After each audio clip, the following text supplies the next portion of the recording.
जब दिल्ली को एक राज्य का दर्जा भी नहीं मिला था, तब भी यहां बीजेपी की तूती बोला करती थी। यानी जब दिल्ली मेट्रोपॉलिटन काउंसिल था, उस समय भी यहां पे बीजेपी राज किया करती थी। और बीजेपी उस समय कहा करती थी कि हम इंदिरा गांधी के नाक के नीचे शासन करते हैं। फिर राज्य बना, तब भी बीजेपी आई, लेकिन पिछले 26 साल से बीजेपी के सारे प्रयोग असफल हो रहे हैं। लेकिन कहते हैं कि बीजेपी वो पार्टी है जो असफलता को सफलता की सीढ़ी बनाने की काबिलियत रखती है। इसीलिए बीजेपी कार्यालय के साथ साथ प्रधानमंत्री कार्यालय तक एक ही नाम चर्चा में है। बीजेपी अच्छे से जानती है कि दिल्ली में उसे एक ऐसा चेहरा चाहिए जो केजरीवाल का तोड़ निकाल सके। वो चेहरा कौन सा होगा, किसे टारगेट करेगा? साल 1998 की बात है। प्याज की कीमतों से दिल्ली परेशान थी।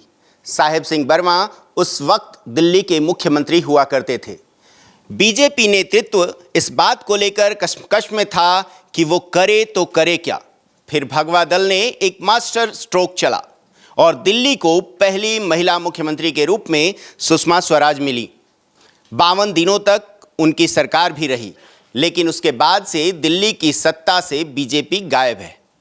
अब एक बार फिर दिल्ली में चुनावी शोर है। सुषमा स्वराज तो अब नहीं है, पर उनकी बेटी बांसुरी स्वराज उनकी सियासी विरासत को आगे बढ़ा रही हैं।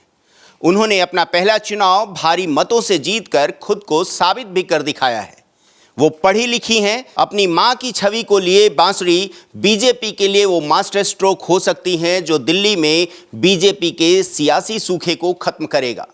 बांसुरी बीजेपी के लिए दिल्ली में संजीवनी कैसे हो सकती हैं, अब ये भी समझ लीजिए। जिस तरह सुषमा स्वराज को महिला सशक्तिकरण की एक मिसाल समझा जाता था, उसका फायदा बांसुरी स्वराज के जरिए बीजेपी को मिल सकता है।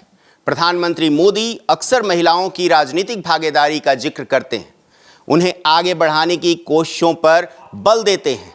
मोदी के इस खांचे में बांसुरी स्वराज पूरी तरह से फिट होती हैं।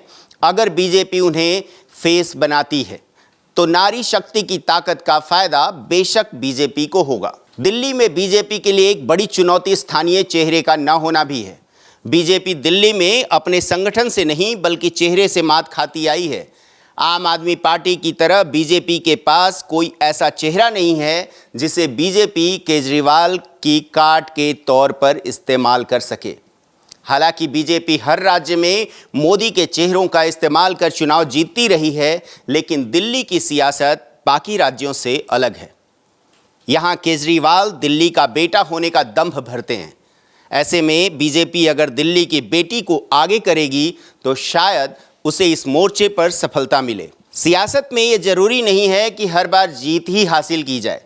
बहुजन समाज पार्टी की नींव रखने वाले दिग्गज नेता कांशीराम कहा करते थे कि पहला चुनाव हारने के लिए, दूसरा चुनाव हराने के लिए और तीसरा जीतने के लिए लड़ा जाता है। अगर बीजेपी बांसुरी स्वराज पर दांव लगाती है, चेहरा बनाकर चुनावी मैदान में प्रोजेक्ट करती है और उसे पिछले 2 चुनावों के मुकाबले ज़्यादा सीटें मिलती है, तो इसे एक शुरुआत के तौर पर देखा जाना चाहिए। एक ऐसी शुरुआत जो दिल्ली में आने वाले दिनों में बीजेपी की वापसी की गारंटी बनेगी। हालांकि बांसुरी स्वराज के बैकग्राउंड यानी सुषमा स्वराज की सियासी विरासत को उनके भविष्य के तौर पर नहीं देखा जाना चाहिए, क्योंकि सियासत में विरासत हमेशा काम नहीं आती है। दिल्ली में देखें तो एक वक्त शीला दीक्षित की तूती बोला करती थी।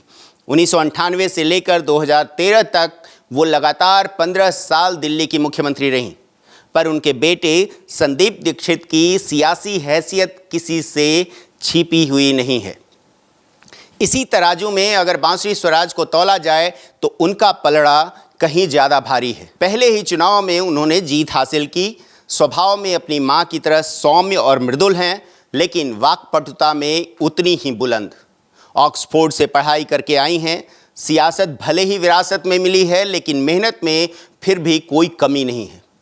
अभी तक किसी भी तरह का विवाद उनके नाम से नहीं जुड़ा है। बतौर सांसद जनता के मुद्दे भी लगातार उठाती रहती हैं।